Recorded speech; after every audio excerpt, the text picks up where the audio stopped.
Hi, I'm Charlie Vázquez, and I'm going to be reading a short excerpt from my novel Contraband, which came out 6 months ago today. Back in on April 15, 2010. It is now October 15, 2010. I can't believe that much time has gone by. There she is, he is. So, an excerpt from the end of the book, I'll let it speak for itself. We found the dirty and pacing sentry guard at the entrance to Trinity Tunnel 1.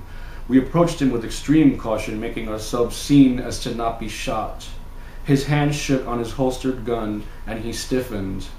His grip tightened on the pistol with each of our steps. I told Teodoro to do as I did. We walked toward him with our hands in the air, saluting him in Spanish. Instead of accepting our salutations, he pulled his gun and pointed it at my chest. Pare! Where can we find the militia, brother? I asked him.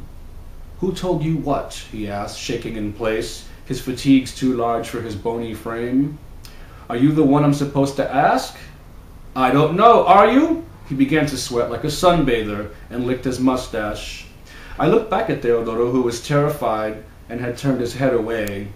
Surprising me, he gathered his courage or arrogance, moved me out of the way, and warned the guard, "We're armed." The toothless and wiry sentry's eyes filled with violence and dread. He pulled and flattened his long black hair tight against his scalp. His tall black boots were plastered with mud, and his fatigues were in shambles and in need of cleaning. Pointing his gun at Teodoro, he demanded, "Silence him!" "He's okay," I said to him. "Teodoro, stand back." As I approached him with my hands in the air, he pointed his pistol at my face. "Back," he insisted. I obeyed. "Put your guns on the ground." Teodoro trembled under the weight of the guard's voice, shaking like a wet bird, his courage nowhere to be found. The guard was outnumbered and nervous. I could see it in his eyes. He kept his arm rigid, his finger tense on the trigger. I was afraid he would shoot one of us by accident. I put my gun down and instructed Teodoro to do the same. As soon as Teodoro obeyed me, the trembling youth sounded a high-pitched whistle, and we were surrounded. Men appeared from nowhere, like a gang of thieves out of the heavy, smelly air. Some were outfitted in military attire, others in rags.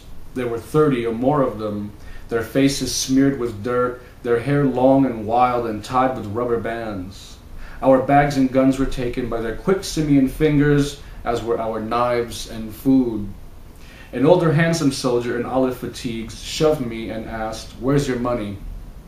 There were gray patches of hair above his ears, gold frames around his immaculate teeth. "I don't have any. That's why I'm looking for work." "And you?" he asked Teodoro with authority. "I will not give my money to you." The senior soldier laughed at the outrageousness of my brother's remark, as nearly I did. We were inundated by mischievous uproars of hoarse laughter. They were as a family of small primates signaling one another from treetops, mimicking the calls of birds through rolled lips, crooked teeth, and bright red tongues. It felt as though we were being pelted with stones, so heavy was their clamor.